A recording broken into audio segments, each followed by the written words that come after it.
good day, dear community. So I'm really glad to meet you, to greet you today on our AMA session with our Mr. Smart Guy and my good friend Nicholas Weber from MetaGameHub DAO, one of the founders of MetaGameHub DAO project. So we have a lot to talk about today, specifically about like our cooperation, about what kind of fruits we are going to gain together. What is the future of metaverses? What is the future of like utility tools in Web3 in metaverses? So please, during this call, feel free to ask any questions. Feel free to give us some notes about connection, sound, picture, whatever. Surely we have like our 10 chosen winning questions that will be rewarded during this AMA session. We'll ask them today, answer them today, sorry. Yeah, and just first of all, of course, let me introduce ourselves once again. As always, my name is Sergey. I'm the CEO and co-founder of 10th Metaverse. I'm here with you to share updates and to give you some awesome notes about our journey. And today I have a big pleasure to have this dialogue with Nicholas Weber. So please, Nicholas, introduce yourself, introduce MetaGameHub DAO, and like give us some specific information about what are you doing here and what are our milestones. Awesome, Sergey. Thanks so much for the introduction. Pleasure to be here. I'm sorry if I seem a bit tired still. It's quite early here in Colombia where I'm at currently, but it's a pleasure, right, to participate in this AMA session. Quickly about myself, I've been in the crypto space since 2016. Started initially more with the investing / trading side, of course, like most people, but then really took a deep dive also into the technology, right? Worked initially a bit also as a consultant for some corporates back then. There was also this entire private blockchain debate, right? There's a lot of analysis there, and thankfully they didn't succeed yet, the private chains, although of course with the centralization among some chains these days, it almost seems like they're private chains, right? Then I was part of the founding team at Amazing Blocks, where I spent my time, also as head of business development, where we focused on security tokens, right, and reward asset tokenization. Also part of the co-founding team of the European Blockchain Association's tokenization working group, right, where it's all about fostering education really when it comes to the token economy that we're, let's say, evolving into right now. And yeah, then together with a couple of others, founded MetaGameHub DAO, as well as DAC, which we're currently establishing. In a nutshell, DAC is a DAO metaverse focused incubator that we're building right now. It's very early in it, but we're right now kickstarting a couple of projects.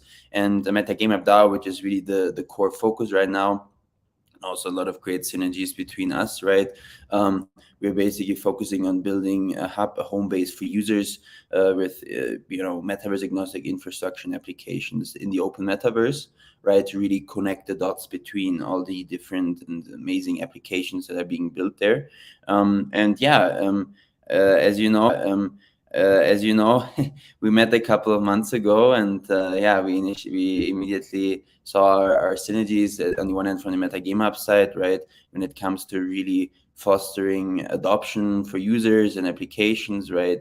And we, for instance, also have a land valuation tool, right, which is definitely something interesting that you can explore. But when it comes to my personal involvement into tech metaverse, I'm really excited to be part, from the advisory side and help with the strategy, with the fundraise, with the tech side, right? And it's an amazing project, Tank Metaverse, right? It's unique. I also love all the ideas, right? On one hand with the GameFi part, with the DAOs, the Tank Polis, right? The let's say the metaverse capital in that sense, right? It's not just building yet another metaverse. There's something unique about it. And I'm really excited about what's ahead, the upcoming launch and everything, and advise everyone, of course, no financial advisor, but to definitely become a part of the Tank Metaverse ecosystem. And really excited for today's AMA. And any question that you guys have, apart from the questions asked here today, feel free to reach out to me anytime. Thank you, Nicholas. So as you see, we have a lot of like work, a lot of work ahead of us, and a lot of synergies.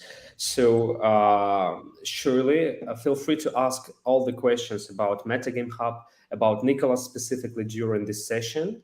So I think like we'll shortly probably run through the questions that we have like collected from the chat, and then like we'll go for the live questions and probably some more information and more like dialogues. So okay, we have the first question that was picked with us, like from Kadir Chakmak. So Kadmir is asking about bear market. In the bear market, we see that, I'm quoting, in the bear market, we see that the projects have dropped constantly. How do you intend to the value of the project in bad market solutions? Okay, yeah, thank you.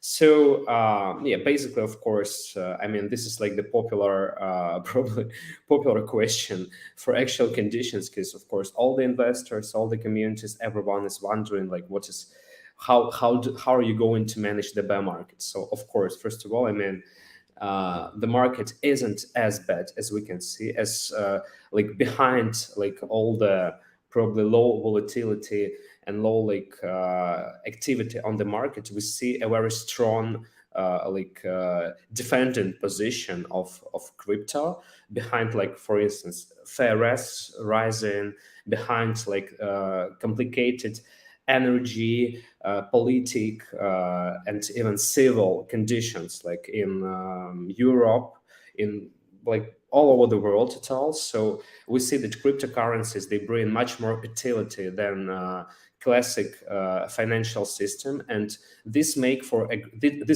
great boost and great opportunity for all the crypto. So I mean, during any crisis, like if you can see a kind of future opportunity, this is like the very good sign for you. So, and we see this kind of opportunity, and we're going to contribute like in this direction. So of course we have like strategies. Of course we're a bit like how to say it, we're optimizing the financial pressure that we can receive after launch by optimizing our tokenomics, by extending the sustainability, and of course shortening like the early financial raises, where of course like extending the utility, and these are like the very basic tools that keeps us more secure. But like I mean, the main thing is like have the idea of something that can bring like the utility and bring like the solution for people, and like following it according to all the risk management and everything. I mean, of course, yeah, bear market can occur, but yeah, I mean, it's like the wave nature of the universe. I mean, we can never like escape that. We are always like moving up and down. This is like the how it works at all in fundamental like level. So surely we're prepared for that. So probably Nicholas have more like notes about bear markets and what are the strategies for him.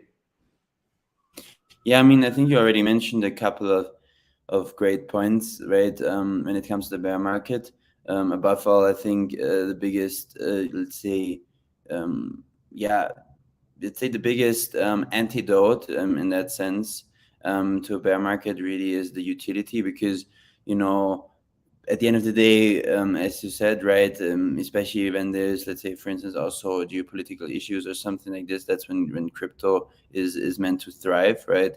I also actually finally spoke to a friend here in Colombia the other day about it, where we're currently moving toward the height of the political cycle, and he told me, yeah, this is like the perfect time for crypto to really gain adoption here, right?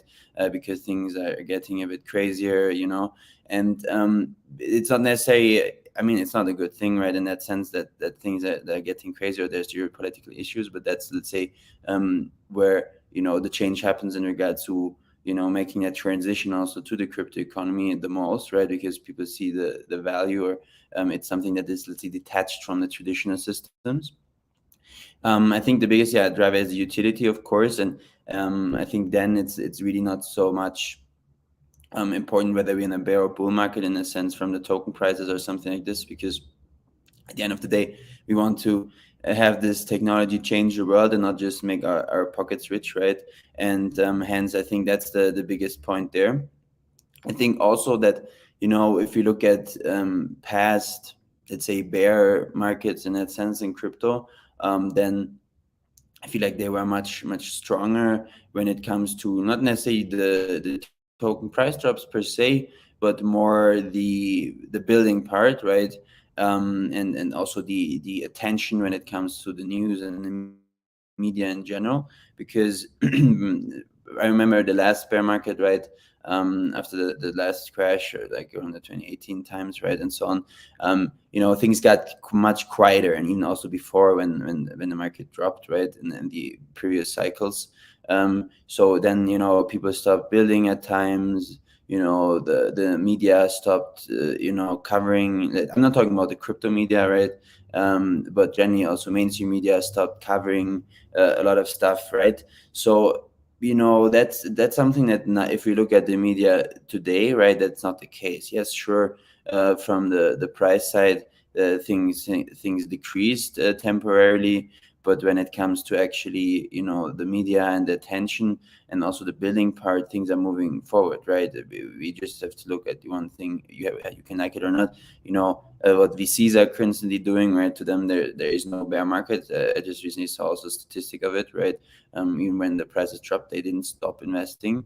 Then when it comes to the media, right? We just yesterday, I mean, we saw what happened with the land sale of other side, right, and everything, and how it was picked up in the mainstream media even before, right? And that's just one example, right? There's hundreds of examples of this over the past months, right?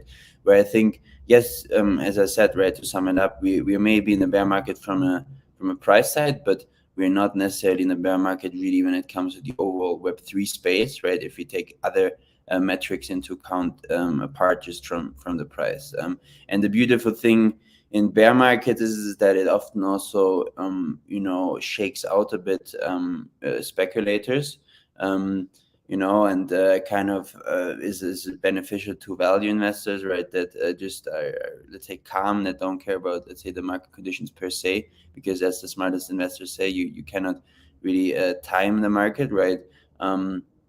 So that's never, let's say, a bad thing, if let's say there's a bit of a shakeout, right? And hence I think when it comes to also the question, how do you intend to the value of the projects in bad market conditions, I think, going back to what we both said, right, with utility, that's really incorporated in. Even if you're not in a bear market, that should be the core, let's say, the core metric in regards to how you look at a project, right? What is the utility? What impact can it have? What's the long-term value? I think when it comes to, let's say, traditional quote unquote crypto projects with like a utility token, but not necessarily an NFT collection, it is at times a bit easier to really value the project in a way that you use like a standardized process, right, where you really just analyze the project in regards to, okay, how is the token used within the ecosystem, what is the traction within the community, how much development is done, and things like this. At the other side, when it comes to, for instance, NFT collections, let's say just solely truly NFT collections, it is a bit more difficult in regards to evaluating them, in my opinion, because let's say the culture aspect is much more important. I mean, culture is always important in community in crypto, right?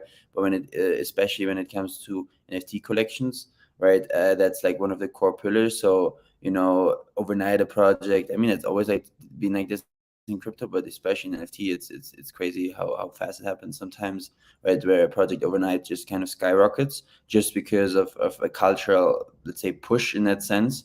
And there it's a lot even more about also human emotions. So hence, of course, price movements are also a bit more volatile, and hence also are a bit, let's say, easier to grasp potentially, and hence you kind of have to be a bit, if you really want to succeed there, you have to be really deeper into the market, right, and be amongst like the core NFT community, where then basically you hear and see all the good mints, so to say. But if you're just coming from an outside perspective, NFTs are a great entry point for newbies into the space. But really understanding and making the right investment decisions, right? Because even with, or also with NFTs, and utility should and will definitely in the future be a crucial thing. It can be a bit also challenging at times, because there's no way to properly measure that cultural aspect. Yeah, it's kind of my take on the general bear market and evaluating the projects in these market conditions.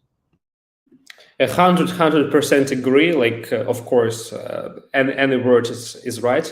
Like, as I think, but still, tilt is above all. I mean, this is like the core of the sense. I mean, of your project. If you have a tilt, you have like users. It's like very related things.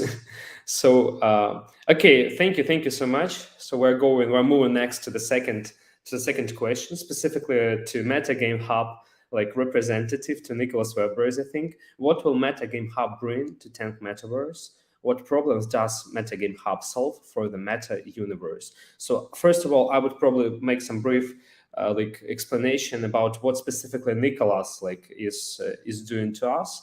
So we've met Nicholas, probably my partner, like the founder of Tank Metaverse, Serhi, another Serhi. He met Nicholas even in Lisbon, probably like in autumn. In previous autumn, I've met Nicholas in Dubai this winter. So, and we started like to like involve him in advisory part on strategic solutions on tech recommendations, because like he's an experienced entrepreneur in terms of like blockchain projects. So he has a range of valuable connections and a range of experience in how to sort out all the like complicated inner processes of like your tech journey, of your marketing journey, and how to merge all this together in one successful strategy. So basically, Nicholas is involved in mostly on that, but in other hand, he's a representative and a founder of MetaGameHub DAO, so which is also a very much related like and synergic project like to 10th Metaverse. So we would love to listen more about what specifically MetaGameHub is doing for 10th Metaverse at all, and what are like their future solutions. Yeah, absolutely. When it comes to, let's say, before I'll go into detail with the Tang Metaverse, the other thing, I'll start with the problems generally that we solve, and then I'll pin it down, or I'll narrow it down, so to say, to specifically Tang Metaverse. So as I said also in the introduction, right, what really is the goal for MetaGameHub DAO is to become that hub for users, right? Because right now, when we look at the Metaverse, let's say, adoption curve, right? I think we're moving, so to say, from the layer one in that sense, the infrastructure part, where everyone is focusing on investing and building, to the respective, let's say, application layer, the layer two, if you wish, right?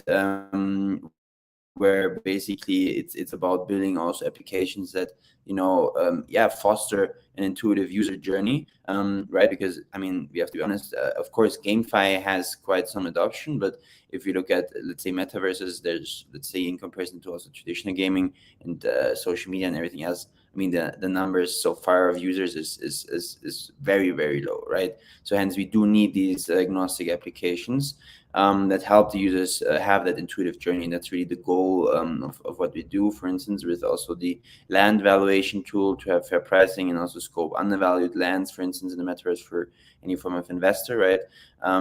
The next layer then, after the infrastructure and application layer, to me is really the community part, right? Where then the community is building around the infrastructure and applications, right? And at MetaGameHub DAO, we cover, so to say, all three parts, because we agnostically develop across different metaverses.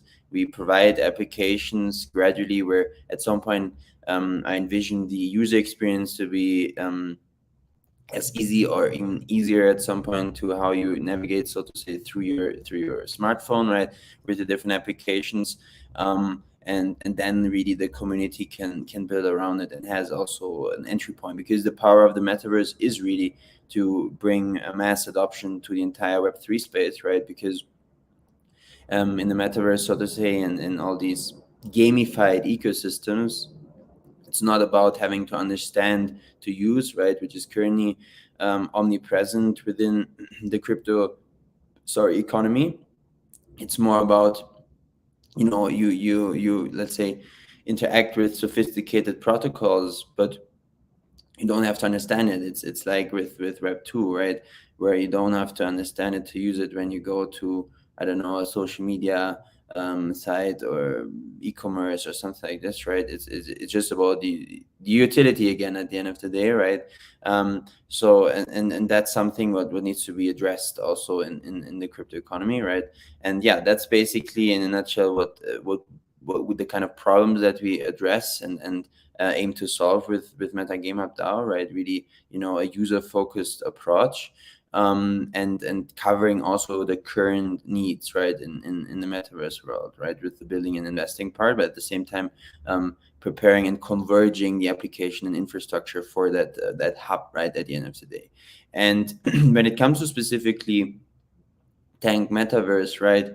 I was from the beginning excited when I heard about the project, right? Because yeah, it's like there's not like another project out there like this, right? And I think that's very refreshing, because typically people tend to just release either some standard play to earn game, right, or they go all in and basically just launch an entire new metaverse.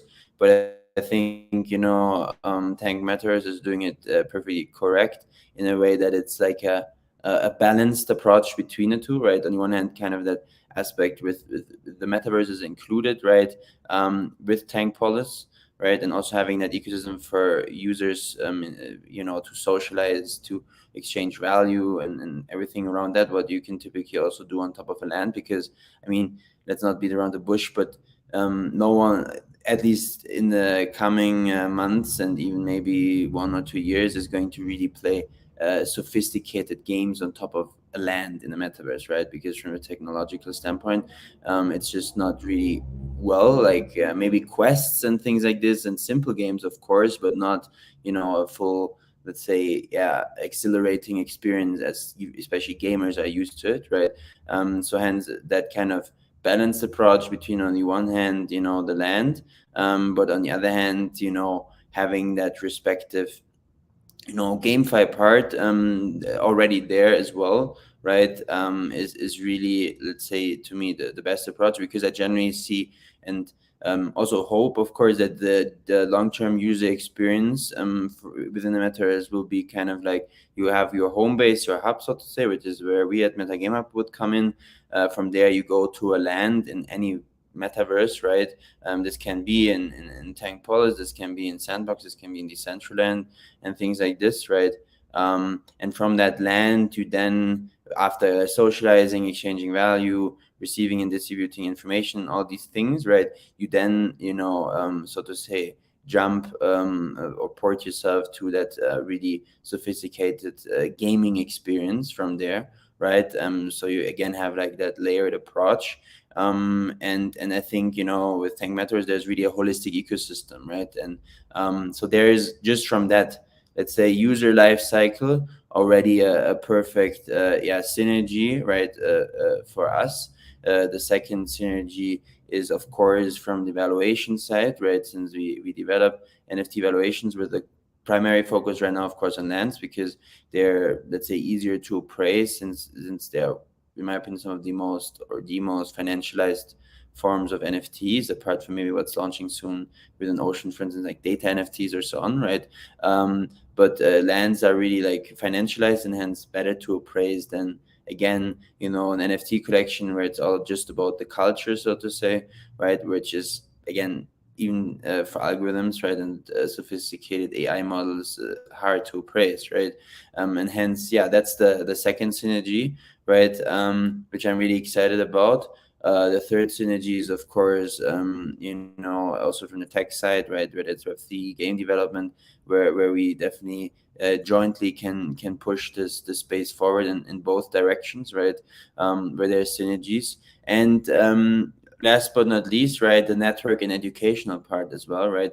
First of all, through, for instance, AMA sessions like right now, of course, where it's all about education. I mean, generally education is the key, right? Secondly, also from the network side, right, we both have a broad network in the crypto space and beyond, right? I, for instance, don't have a network toward the tanks, right? And that you never know when that may be handy. So that's also an interesting synergy. But yeah, jokes aside, I mean, the network really is a key, right, in crypto and in any industry, and hence, having kind of, a dual network into different, let's say, directions and industries, right, that you can converge. Where, let's just take an example, for instance, right, from our side, we are heavily connected also within the data verse, so to say, the data crypto convergence in the space, right, with projects like ocean chaining and so on. Whereas, for instance, you are well connected within the near protocols ecosystem, right? And that again is a great synergy, right? And things like this, that's what it's all about, right? To really match the different sides and everything around that. So yeah, I think, to sum it up, right, the synergies are, of course, on the one hand from the building side, right, building together applications and infrastructure for users, and on the other hand, network and educational side for users to really, have a holistic ecosystem, also of interoperability within the space where, let's say we can even jointly look into ways to, for instance, onboard users from other metaverses like Sandbox and Decentraland, for instance, where we are also well connected toward, for instance, a Tank metaverse ecosystem, right? And things like this, where, that's, to me, Jenny, in right now, especially, in, let's say, metaverses like Sandbox and Decentraland, a key part of what the utility of the land is, that you, as I said, right, you have kind of the socializing part, you have the exchanging value side, right? Maybe you consume, you, so to say, purchase some assets and things like this, and you meet with your team, but from there you can go to the game. And of course, we will try to make this as much as possible coming from Tank Polis, right? But of course, it also makes sense to onboard users from these other ecosystems, where it's also definitely let's say a good, so to say, then again, utility that we create within the ecosystem, also within these other ecosystems, right? And then we really can have an ecosystem where, each metaverse and GameFi project is not like an island, right, that is very fragmented from the other, so to say, islands, hence metaverses and GameFi ecosystems, but more really like an interconnected hub, an interconnected ecosystem, where the user doesn't have that friction anymore at some point to really, to really navigate through the space. And yeah, that's what I'm really excited about, and I'm excited to build together and shape this industry. Thank you, Nicholas, for so deep immersion into the MetaGameHub and Tank Metaverse corporation. So yes, I think it's really interesting because of course we're building a kind of new layer of solutions for Web3 for mass adoption. And we can't judge Tank Metaverse as a play to earn game only, as well as we can't judge MetaGameHub DAO as some kind of tool provider, so to say, for metaverses. I mean, it's much more wider. In very short notice, each of these projects can become a kind of engine for metaverses, Web3 engine for any virtual space with any virtual functionality or even cross-reality functionality. So yeah, we basically have some questions about that. So yeah, I think it's an awesome journey. So next, okay, let's just move probably forward because we're 30 minutes already online. So yeah, okay, let's go to the next question about multi-chain. So what do you need a multi-chain for? What other chains will be connected? Are you considering harmony? Okay, so first of all, I mean, we have like a bunch of angles from where like we consider multi-chain as a solution for us. Because first of all, like we are always like considering our market go-to-market strategy. We are considering our like usability. So surely, like I think Nicholas will agree. So yeah, this that's like in future steps, in even nearest future, like all the extensions, applications, metaverses, whatever should be like chain agnostic.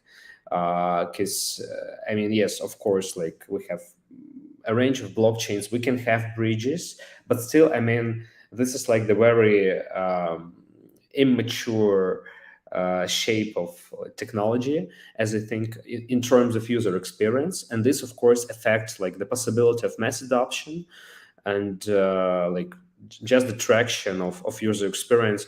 I mean, it's pretty crucial. So multi-chain solution is just like the first step to like probably to cover this kind of strategy, like to go ahead for chain agnostic. And surely like we are picking yeah, but of course we're picking not all the blockchains. We're picking strategically and specifically those blockchains which are like related to our like markets, to our audiences, and that can bring us like higher and bigger performance. Of course, we're like considering those blockchains which are like which have enough like users. We're considering those blockchains which are like pretty how to say it, which are like yeah, well used, well known, which have enough tools and like utility at this moment. Because I mean, like as you know, we're, for instance, in 10th metaverse, we're building like cross chain of base 10 Polygon on initial steps, and then adding like near protocol as like the essential blockchain for the whole ecosystem. Because in our case, it's like there is a solution. Because I mean, it was easy to make this choice because basically Near is a beautiful blockchain with a range of like open source possibilities with a very huge potential of development. And in terms of perspective, in terms of like long sustainability, this makes a lot of sense. And of course, we are related to Near community. So we have like, we feel a big synergy, and we feel enough power in this blockchain to make our ideas real. While in terms of initial steps, for instance, Binance or Polygon, they make a bit more sense as like launching partners and how to say it, first stage partnerships.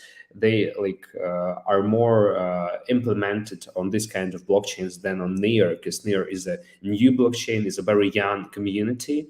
And of course, like they on their journey very soon, they will like gain all the required like partners, utilities that, for instance, BSC has now. Yeah, but still till this moment, like we can just use different blockchains in stages, where like of course planning like very thoroughly the algorithms of migration between blockchains of our users, the user flow. Yeah, but still, I mean, using blockchains in stages is like our strategy. Yeah, and surely on later steps we are like moving in the direction of chain agnostic. Because I mean, if we want like bring people to the metaverse or bring metaverse to the people, I mean, never mind. We need to like provide the easiest solutions, the easiest user experience, the shortest track, yeah, and the best experience. Yeah, absolutely. I fully agree with what you mentioned. And from my side, I think I will try to keep it a bit shorter now, so we have time for all the questions, right? But in a nutshell, what do you need a multi-chain for? basically, I think the most important aspect here is that, also just in the spirit of decentralization, it should not just be, so to say, one chain to rule them all, but above all, let's say there's not one chain that can efficiently cover also all the respective transactions that are happening on chain. I mean, we just have to look at the first, so to say, chains. I mean, yeah, Bitcoin, and don't get mad at me, Bitcoin lovers, right? I mean, Bitcoin is not a chain for utility, right? So that we can forget about that. People are trying things with Lightning and everything around that, but that's a different story. Then there's Ethereum, right, which we also know, the current troubles with. We just saw it again yesterday with all the congestion and the high gas fees, right? The current, again, doing the other side, mint and everything around that. So that's the reason why we need a multi-chain ecosystem, first of all, right? Because we need to have different chains for different forms of transactions. There will always be, so to say, base layer chains, right? And then there's the layer 2s, layer 3s, and so on, right? The side chains and everything around that, which then, let's say, also cover respective needs, or not needs, but let's say target groups / niches, right? And let's say, when it comes to what other chains will be connected, and are you considering Harmony? I mean, I think from the Tank Metaverse side, right, you already said it, Sergey, that the approach there, and I think any project, as you also correctly said, right, should consider to be as chain agnostic as possible. And I think the approach, right, that we are taking, right, with a gradual, let's say, step-by-step approach is also the right one, because of course you cannot migrate to all the chains initially. And I think it's also always good to start within the EVM-based ecosystem, right? Because everyone from all the other chains, right, wants to connect and wants to be compatible with EVM, so it's a good entry point. And then to migrate to the other ecosystems where it makes sense, and where you build also, let's say, partnerships and a network, like with Near protocol, for instance, right? Where then also it becomes a bit easier, right, to establish yourself within such other ecosystems than just, so to say, the Ethereum Polygon ecosystems, right? Where of course there is much more competition, for instance, as well, right? So you can scale quicker. I've seen this from quite a few projects, also, for instance, in the Cosmos ecosystem, right? Where because you go into these niche chains, so to say, you suddenly become like one of the only, if not the only, project that does XYZ, right? And that brings all the attention within that ecosystem toward you, and that's one of the biggest, let's say, also benefits there. And that's kind of one of the core aspects, because at the end of the day, the user will not care about which chain, right, per se, right? They just care about the application, right? And I think that's why we want to and have to foster interoperability, although right now, of course, it's not yet really the case, and even bridges and everything around that is very rudimentary still, and takes a lot of time to bridge assets from chain A to chain B. But we definitely had it there, and I'm excited for what's ahead. Thank you so much. Yeah, I think these are very, very smart and very right thoughts.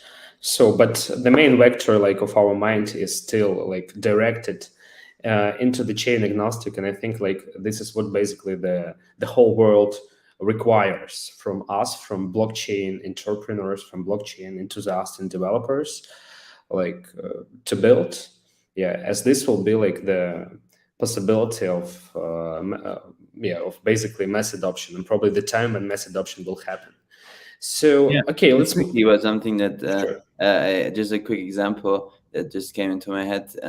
It's similar to let's say an app in Web 2, right? You have the app on your, I don't know, let's say iOS, and you have the app on your Android. That's just it, basically, and that's where it's headed also in crypto. Yes, exactly. Okay, we move basically one more probably time for Nicholas to to bring his thoughts online. So his people are asking MetaGameHub have any bridge connections between the physical and world and the metaverse. So, Nicholas, could you explain, something Mhm. about that?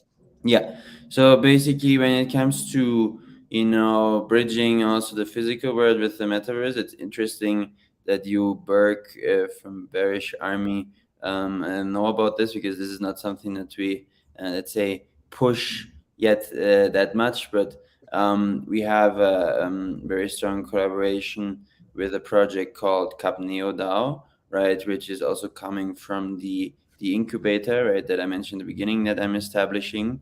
Capneo DAO, just in a nutshell, is right now still. I mean, it's emerging a bit from the stealth mode, but currently there's a fundraise being done there internally, right, and everything. So that's right now the core focus, as well as building the core ecosystem. And right, in a nutshell, Capneo DAO is about, let's say, pushing real estate infrastructure development in local communities, right? And also providing investment access to this. It's not just about $100 million real estate infrastructure projects, but it's also about smaller projects, right? For local communities, right? Where it's also about agriculture and things like this, right? A lot of different use cases. And one core focus of the Capneo DAO project is also that, let's say, providing the feasibility to the real estate infrastructure that you're investing in via the metaverse, right? So you purchase an NFT which represents 3 square meters, for instance, just saying, of like some real estate infrastructure project, right? In location XYZ, and then you can sort of say have a use case with that NFT in the metaverse, where you have kind of that entire real world infrastructure we built, and that's where again MetaGameHub DAO comes in, right? Because we are the ones then that will provide the building part. We've already done this for a couple of houses, for instance, in the Munich region for Capneo, right, which is one of the core first projects that will be supported by the DAO, right? And then another aspect that is also a connection, so to say, is then also again from the application side, because the more the real world and, so to say, the metaverse Web3 converge, right, the more applications from either of these areas have also utility for, so to say, the other side, in that sense, right? Not other side meta, but the metaverse as well as the respective real world. And for instance, let's go back to, for instance, also the evaluation tool that we have, right? Right now, of course, the evaluation tool is focused on metaverse lands, but once they become more, let's say, connected and converged, this can be also a tool that generally evaluates any form of land in the real or the metaverse world, so to say. And who says, I even speak to some people that say we are already in the real world in the metaverse, right? And I think to a certain extent that may be correct, even also with all the time that we spend on our phone, right? But that's a different rabbit hole on the site. And just quickly touching on, could you explain navigating through the open metaverse? Basically here, this goes back to what I said with the let's say 3-layered approach, right? Infrastructure, application, and community, and really providing an intuitive home base, an intuitive ecosystem of agnostic infrastructure and applications to the community, right, to help them, so to say, quote unquote, navigate through the space, where it's all about having that user-oriented approach toward providing utility, value, and intuitive user experiences, right? That's what it's all about, with also navigating through the open metaverse. And who knows, at some point there may even be a convergence also between real world tanks and metaverse tanks, right? I mean, it's already that I know there's already some great ideas within tank metaverse for this, right? So that's also another interesting point to look at, where I mean it's a low-hanging fruit, right? If you have access, so to say, to both sides, which I know you do, right, then it's just something that makes sense, because it also provides more diverse experiences, again, at the end of the day, for the user, right? And it's not just something that happens in the virtual world, but also has, so to say, then a real world impact as the virtual world, so to say, becomes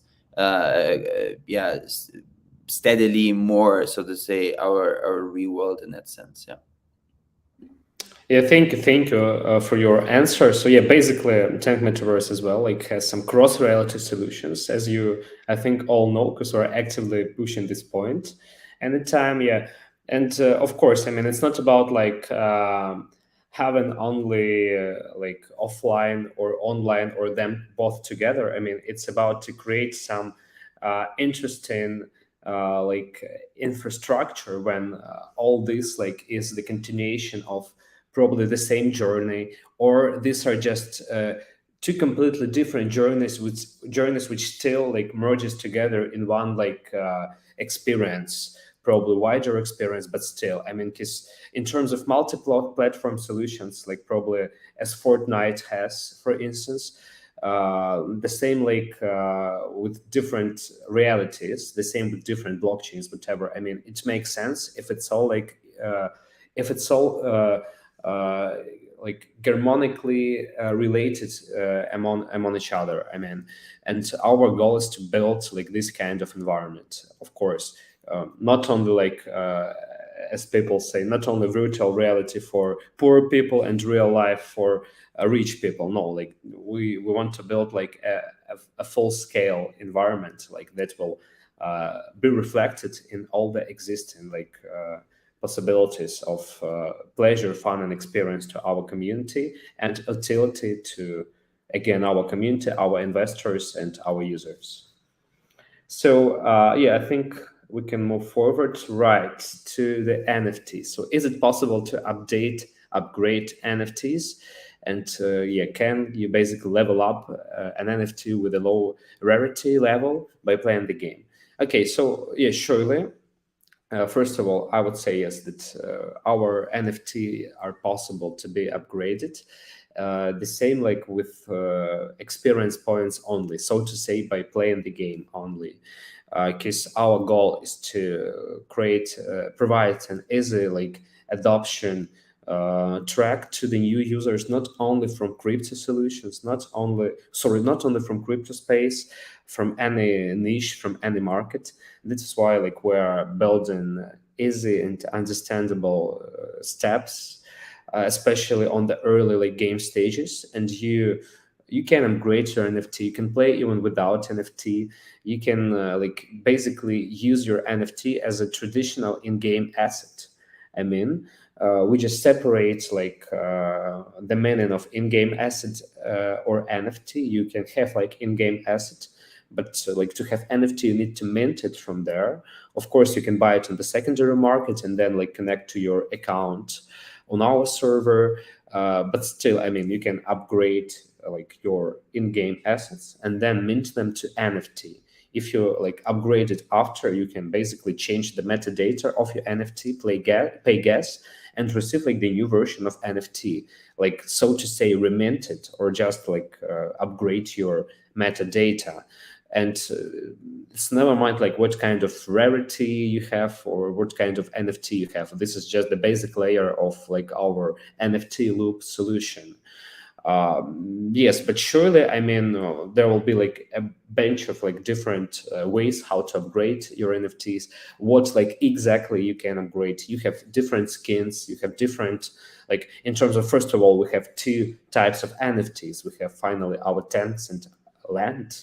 Yeah, and then straight after that, according to our roadmap, we'll have like even third NFT, like the character, your so to say, tank driver or your tank police landlord. I mean, the same personality that combines together two like meta games in the tank metaverse, and like that. Also, this character also can have some qualities and also have some story rarity, personalization, whatever. And on the beginning, on the initial steps, we'll have like our character only as in-game asset, but finally we will also be able to mint NFT from that. So of course you can upgrade it. Just depending on NFT type, you'll have different like a tree of possible upgradings. You will have different mechanism how to upgrade it, but like we also use like mechanism as proof of experience, proof of time, not only like proof of donate, so to say. So of course, like even without any like token vesting, you can easily basically like use experience points that were like achieved straight only in the game experience, and you can upgrade your NFTs. The only like what you probably will need like money for is to make money, because I mean still if we're talking about gamify, I mean we can't like transform or transpose play to earn like to free to play and like give people tokens for free. I mean, at least to claim your rewards, you will need basically to buy an NFT, and the rareness and level of your NFT will affect like the percentage of rewards, the percentage for staking, for farming.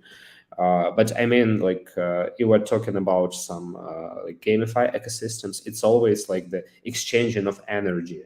I mean, as for instance, market is. It's not like the one flow direction, because these kind of ecosystems, they will never be sustainable. Like and they're due to, of course, the emission, falling very, they're dropping very fast. And our goal is to build something sustainable. So play to earn will be able, but and of course it will be possible to earn like on monthly basis, on daily, weekly basis. It will be possible to earn nice rewards, but of course, I mean that will require some specific engagement in terms of buying NFT as well. For instance, while like free to play mode is possible even without any NFT. So this is what I basically wanted to mean. So I think like this answers question. Probably Nico has something to add. No, I think, I mean, you perfectly described everything. And yeah, from my side, yes, you can of course level up. I mean, within Tank Metaverse and also within other ecosystems, I think a good example is, for instance, also decentral games, right? Where you have your variables, right, that grant you access to play poker, for instance, at the tables. And then based on the, let's say, the game experience that you earn, so to say, in form of tokens and so on, you can upgrade it, right? So yeah, it's something that's already happening. And yeah, it's just another let's say layer of the gamification, right? And yeah, therefore it's really something that will become much more relevant in the future, definitely. Yeah. Absolutely. Okay, so let's go. Let's move next. So Yeah, I wanted to keep okay. it a bit shorter, right? Since you already gave a good answer on it, so yeah. Yes. I mean, we will still have a lot of like questions, a lot of things to talk about. So let's move forward. Okay, I'm also highly concerned with the security of the projects I interact with. Has MetaGameHub completed any audits? Okay, Nicholas, pretty sensitive question to you. Yes, security is a key point, right? When it comes to Jenny, anything in life, right? Whether it's the real world or the metaverse. So of course, it's good to be concerned about it, right? And worry about it. And from our side, yes, we have done audits for our smart contracts. You can also see this on our socials, right? And everything around that. And I think what we've sadly learned in Web3, right, so to say, is that even if you do audits, you never 100% know. Hacks can always happen, right? And because anything at the end of the day is hackable, even a blockchain, right? But still, protecting and having the most important or let's say the crucial measures taken into account. On one hand, first of all, it starts all with the internal development team, where from my side, I have a lot of trust in our developers, right? And since the smart contracts and everything are open source, right, everyone can also check it out, of course, right? That wants to. And the second, let's say, step of protection is of course the audit, which we have done, and we are currently also exploring with a couple of audit providers, right? A potential option that we will have like maybe an NFT standard as like a proof, so to say, of your audit, right? Which is just a low-hanging fruit, I think, in the long run when it comes to audits, especially for also, for instance, DAOs, right? Where, let's say a paper document is not that powerful, right? But let's say having, for instance, an NFT or NFTs in your treasury that verify that you've been audited by XYZ, right? I think is something that is definitely interesting and will come in the future. And that's something we're also exploring. And the let's say third point when it comes to the protection to me is generally also from yourself as a user, that you always do the, let's say, standard crypto procedures, right? Never reveal your seed phrase, and all these things, right? That you really protect yourself, and that you look where you are connecting your wallet with. Is it the right URL and things like this, right? So that you are protected, right? So kind of, first of all, the internal development needs to be strong. Secondly, there needs to be audit, and thirdly, you as a user also have the responsibility, right? Because at the end of the day, in crypto, yeah, that's what it's all about. That you own your assets, right? You own your wallet, as long as, right, it's a non-custodial wallet, and hence you're also, so to say, the one responsible for the things that happen, right? And I've seen it a lot of times across the industry where people are just a bit yeah, let's say, either messy with their private key and seed phrase, or they are, let's say, not let's say, paying attention to which URL they're on and where they're, let's say, connecting their wallet to, right? And even connecting your wallet for a couple of seconds can be enough for hackers to, for instance, steal your funds, right? So therefore, one always has to be careful, right? And yeah, that's an answer for me on that point. And if you have any further questions on our audits and anything, feel free to contact me or anyone else from the team as well, and we can provide you with some additional details on this. Yeah. Great. It's pretty nice. I mean, I'm really much impressed of MetaGameHub DAO at all. I mean, it's all the side projects, like all the data science solutions and everything what guys are cooking for us. So yeah, I think it's so I'm pretty grateful. I mean, for like being related to what are you doing. It's kind of cool, and of course, yeah, really yeah, required by the actual conditions of the marketing world. And we have one more question about security.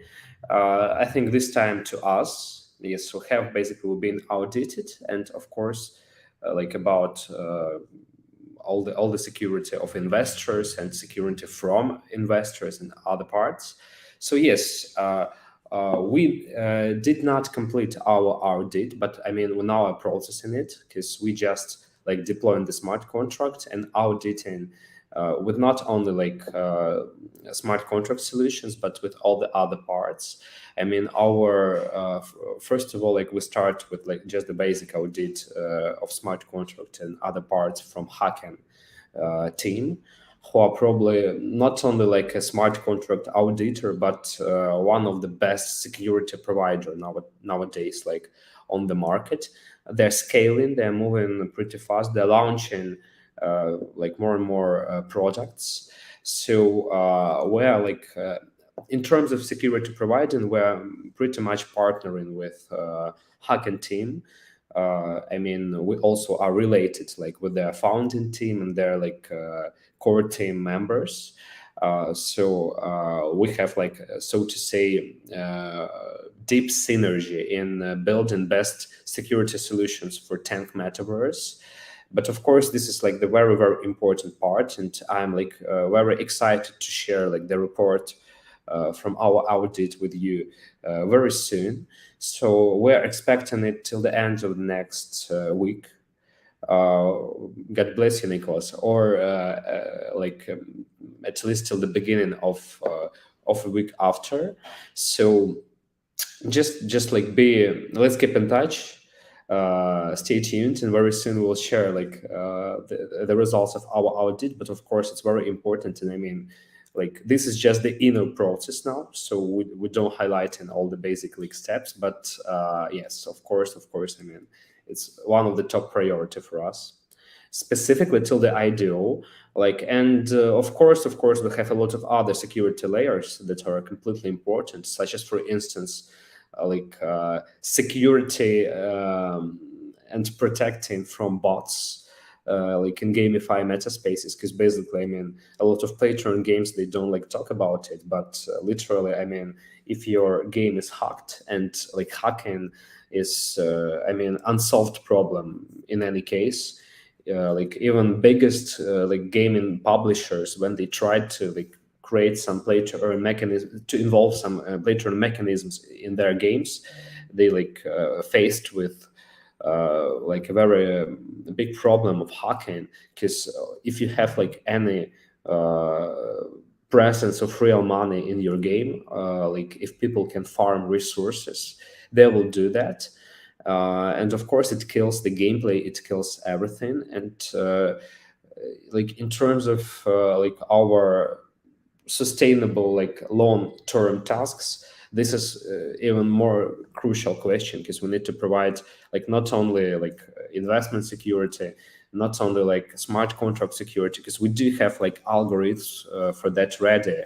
While we need to protect like all the customer journey, we need to protect like people from like any hacking on gameplay level as well.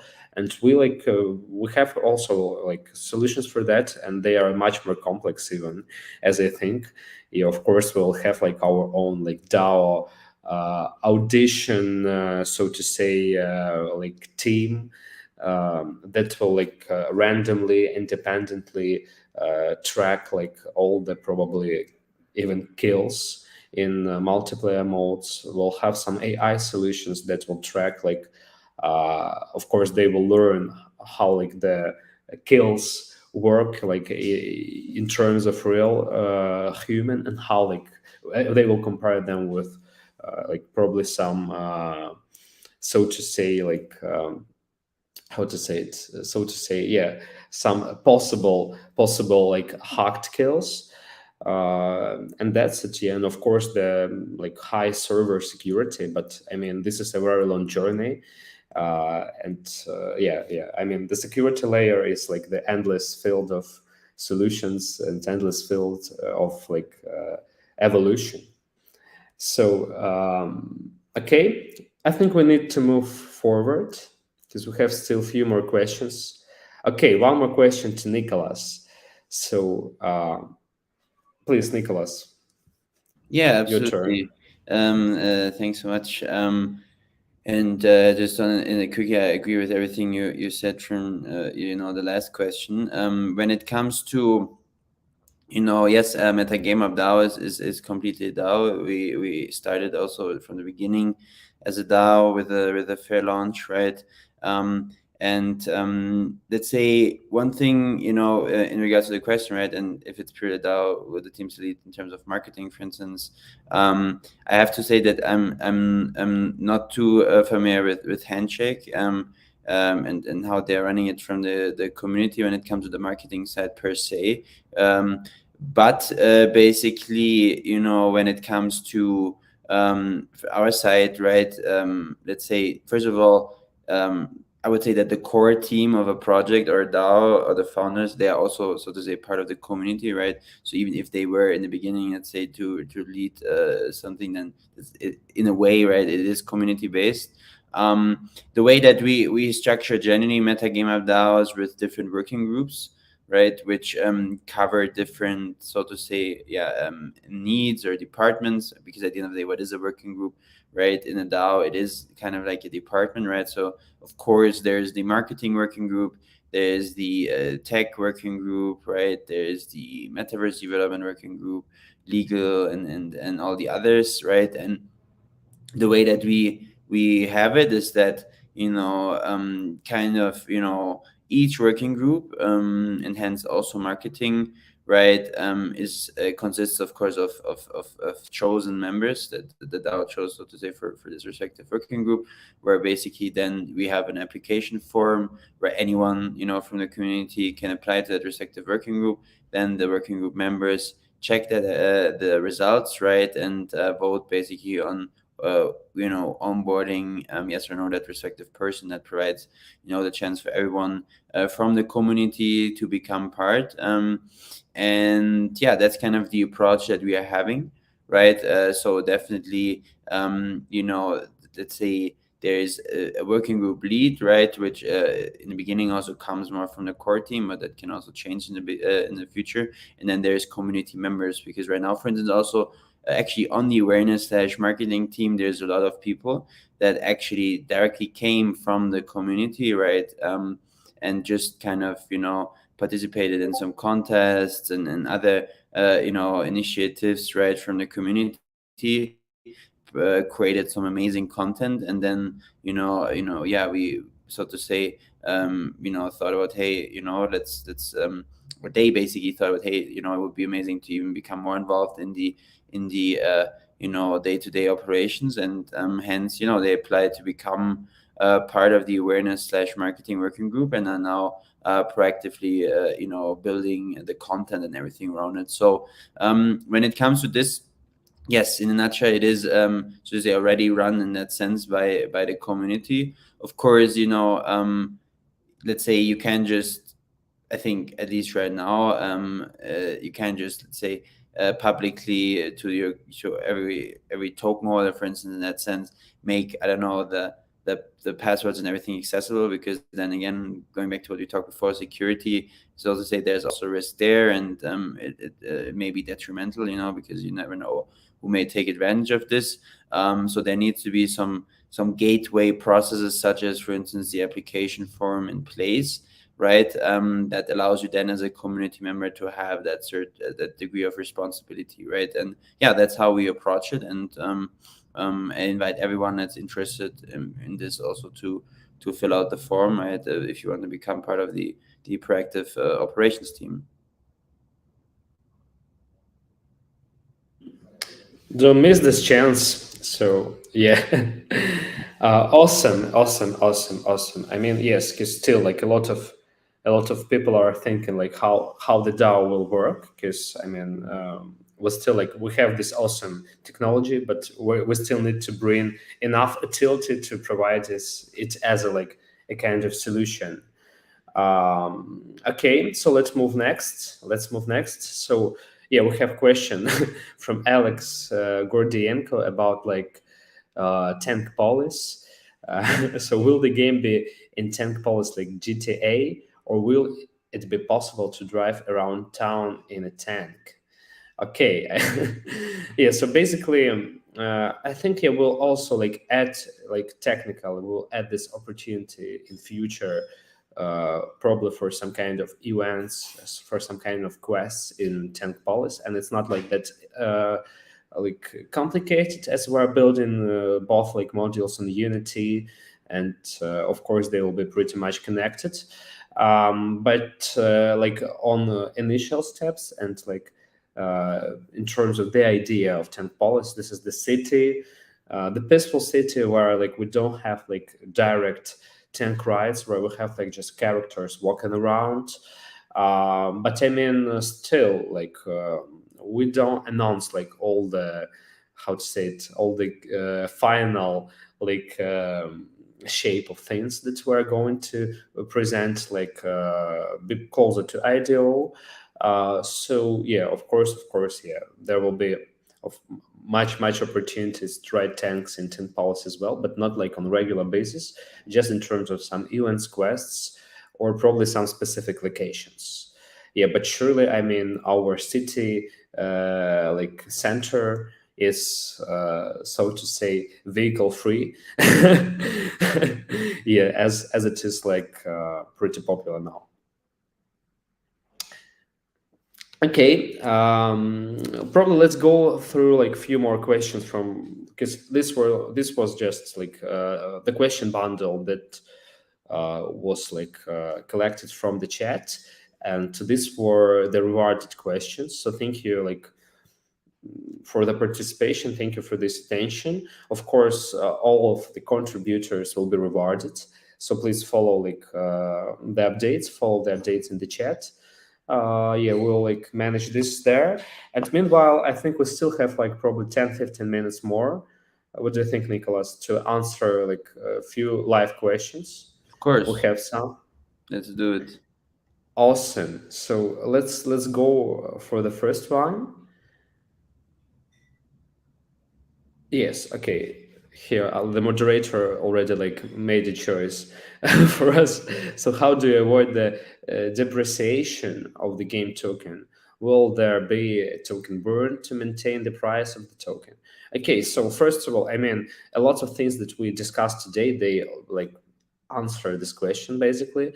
For instance, like utility and permanent extending of the utility. I mean, it's not like only the sustainability of your utility, it's like the extending, because expansion probably. I mean, because when we're talking about like just mathematically, I mean, when we're talking about these kinds of things, uh, even to be on the same level, you need to extend anytime, and to gain like more and more, you need to extend faster than like anyone around, or at least like extend fast enough to provide like provide some growth, just mathematically. And just for instance, like coming from a general like vision that universe is extending. I mean, even due to that, we need to extend like everything, and utility of the token is just one of the like right ways to avoid depreciation and like bring more and more users, and keep all the existing users like using your token basically. Of course, like in terms of, because Nicholas will also like, of course, explain a lot of interesting things on that questions, but just straight in terms of tank like metaverse, of course, we have like token burn mechanisms, we have deflation scenarios, we don't have like how to say it, we don't have uncontrolled emission of tokens. We don't print tokens to pay rewards. We pay rewards proportionally to the existing balance that is like supported with the community, that comes from token burn, that comes from commissions, that comes from like marketplace sales. So it's not like a kind of staking unlocks, or play to earn unlocks, and not the emission of tokens that like give the rewards for communities. So I mean, yeah, surely we're building like mechanisms to maintain the price, yeah, but still, all the like, probably the key solution for that is the utility, and personalization of the experience like providing, and utility growing into tank metaverse or whatever other project is. So please, Nicholas, I'm sure you have something to add. Yeah, absolutely. I think genuinely okay. How do you avoid the depreciation of a game token? Is something that you already perfectly answered, right? The most important thing is the utility for the token, which is essential for it to organically gain adoption. But at the same time, what also needs to be, let's say, yeah, clear basically is that, of course, let's say, even if you have great utilities, which is absolutely the case within the Tang Metaverse ecosystem, right? With all different arrays, and I know we spent a couple of hours also on these points, right, with the tokenomics and so on, right, over the past weeks and months. The thing is that you can never stop speculation, right? And it's also something that will always happen in crypto, right? So price volatility is just normal, it's a normal thing. And the utility will be what sustains it in the long run, right? And provides that organic long-term growth, right? If you have that direct peg also with, for instance, buyback and burn mechanisms based on revenue that is generated, and things like this, right? To stabilize the price, but at the same time, you also have to be careful with buyback and burns, because you also, what you want to avoid too is, right, that it's not just something that, so to say, pays for the exit of some people of the project, right? So you always have to have a balance in that sense, and right, that there is buyback and burns to stabilize the price, especially also in more volatile conditions, where you can, for instance, also adjust the ratio of the buyback to a higher amount, when the overall market is dropping, right? So you stabilize your price a bit. Um, but at the same time, of course, let's say there no project in the world, so to say, can prevent itself from speculation, right? So therefore, yeah, it's all about building the utility, and I think that utility is definitely there, and there's also a great connection with the two token, the dual token, so to say, ecosystem, right?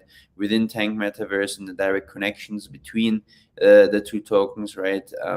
And hence, basically, I'm pretty confident, that while market volatility is normal, that over the long run there will definitely not be depreciation of the token, right? But yeah, I mean, I have to say again, no financial advice, of course, but I heavily trust and believe that all the utilities and the measurements that were initiated and will be also over the course of the coming months and years, right, beyond initiated, to provide that utility for the token will definitely help, and also a great secondary market strategy, right? Which, right, this area, right, we are also currently working on and discussing, right? Where that's also, of course, a core pillar when it comes to that aspect in regards to avoiding the token depreciation, right? Because if you do not have, let's say, a secondary market strategy that is suitable for the current conditions within the crypto market, it's never, let's say, a good thing. And I've seen this also from experience, right? Where if you don't put enough, let's say, yeah, focus on this, then at least temporarily this never has a good impact, right? And hence, yeah, that's something where I do think that from the Tank Metaverse side, we've definitely mapped out a good strategy for this, and yeah, while we can provide crypto market, where we can prevent crypto market volatility, we can focus on the building part and providing value to the token holders, which then again makes them want to hodl the token more rather than sell it, right? And I can only speak from my side, right? I will hodl till the end, right? So therefore, yeah, I encourage, of course, everyone else to do the same, and hence, yeah, I'm looking forward to also see the token performing on the secondary market in the future, and all these measurements, yeah, coming to fruition in regards to how the token model has been designed. Thank you for trust, and thank you, of course, for your experience, for your sharing with us. I think, yeah, probably it's good for today. One more question, and we will complete, because of course, we have a lot of things to do, to have more subject and more ground to share with you next time. So that is why, probably one more question, and then we'll move forward. So yes, because of course, we in this or another way we already answered this, but I mean, it's pretty crucial and important to highlight one more time. So whether the game will be easy to learn for a person who does not understand cryptocurrencies, will be mess for each user. Yes. So I would say that, of course, this is like the kind of basically MetaGameHub DAO as a thing journey, and the kind of Tank Metaverse journey is like to create like cases and tools for mass adoption, for like more and more coverage of the market, but not like in terms of like aggressive marketing, or probably some limited time offering, whatever. I mean, by building easy and easy customer journey, easy UX tools, which can cover massive things. So of course, like in terms of Tank Metaverse, yeah, we do this first of all by gamificating the blockchain. I mean, such things as stake and farming. Of course, it's not that hard to understand them, but I mean, if you're entering the game, and if you have no experience in cryptocurrencies. I mean, even creating a MetaMask or like Trust Wallet or something can be like a big challenge for you. I mean, if you like uh, don't understand not like difference like among DeFi or like cryptocurrencies and centralized exchanges, if you just don't understand like cryptocurrencies at all. And yes, it's not as complicated to explain, it's not as much time to explain this, but I mean, you will like encrust like all this information proportionally in on each step of customer journey in 10th metaverse or wherever. Yeah, in parallel we'll like kill both we'll like first of all we'll simplify the journey for the user, at second hand we'll learn them how to use crypto.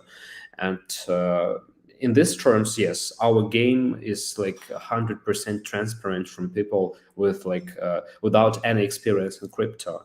As I said, you can surely to like earn crypto in our game. You will need to learn some about it. You will need to create wallet. You will need to like buy NFT, but you can start without it.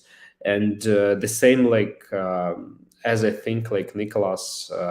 Not like directly the same, but pretty similar stuff. Nicholas and MetaGameHub DAO are like considering in their like tool spec by building some solutions that will make Web3 as easy for anyone. I mean, on each layer, like B2C or B2B, as like available and as easy as it is only possible as Web2 is. So please, Nicholas, your turn. Yeah, absolutely. I think I fully agree with everything you mentioned so far. And when it comes to Tank Metaverse, right, and generally, also play to earn slash GameFi ecosystems, I think the biggest advantage that they have, over, let's say, for instance, also DeFi protocols right now, at least at some point, they will converge, in my opinion, and that's already happening, but that's a different rabbit hole.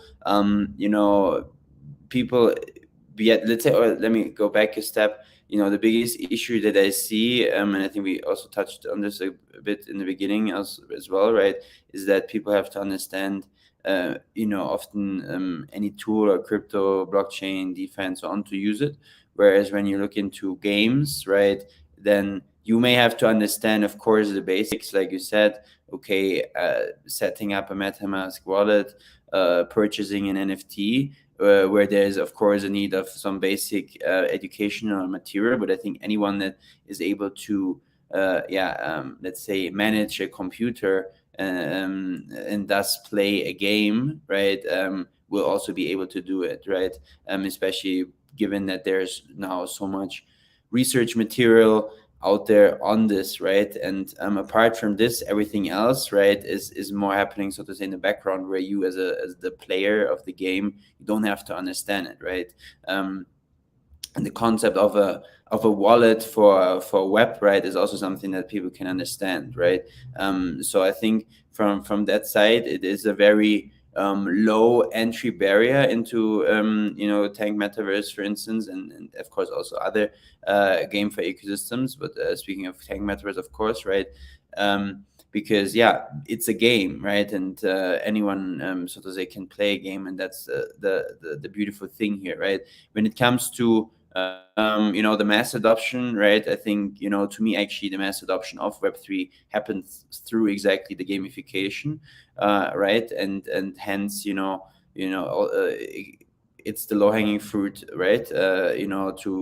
To really foster the mass adoption through this, and hence, mass adoption is definitely happening through these GameFi ecosystems, like Tank Metaverse. And at some point, and I know we spoke about this as well, sorry, is basically, when you, for instance, also connect then again DeFi, right, with these games, and that you kind of play a game, but at the same time you're interacting with the DeFi protocol, and things like this, right? Or you at least have DeFi, let's say, logic embedded within the ecosystem for different in-game actions, right, that trigger these transactions, right?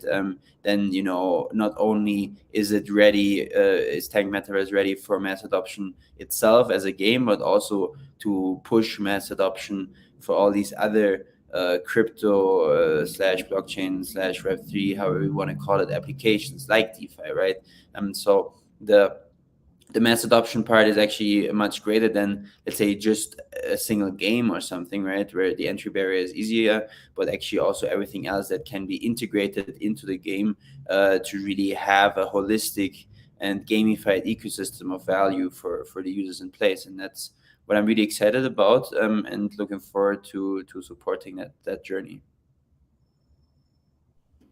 Awesome. Yes, like mass adoption is like like a kingdom come for all the blockchain world, but yeah. So we're all like aiming and waiting for that, and of course, like simplifying and building solutions to make it happen, soon. So remember about that. I think it's good for now. I think it's enough for you for today. So we'll of course we'll took all the questions from this chat, and we'll give answers in our community chat for you, just not to leave someone without an answer, without an understanding on what is going on. But I think it's good for now, and we'll return back for you with some other report from my side, and probably with some other AMAs and reports from joint Tank Metaverse MetaGameHub DAO streams in the next time. So still, thank you for coming, thank you for your attention, thank you for listening, and giving your questions to us. Yes, it was a fun dialogue, it was a fun time for me. So let's stay tuned, follow our social medias. Please follow social medias of Nicholas and MetaGameHub DAO as well, because this is the very massive journey, as I think, for this project as well. So, and let's keep in touch. Looking forward. Thanks so much. See you Yeah, guys. thank you, Nicholas, for coming. Thank you, everyone, and see you soon. See you next week. Have a nice weekend or weekend. What's left.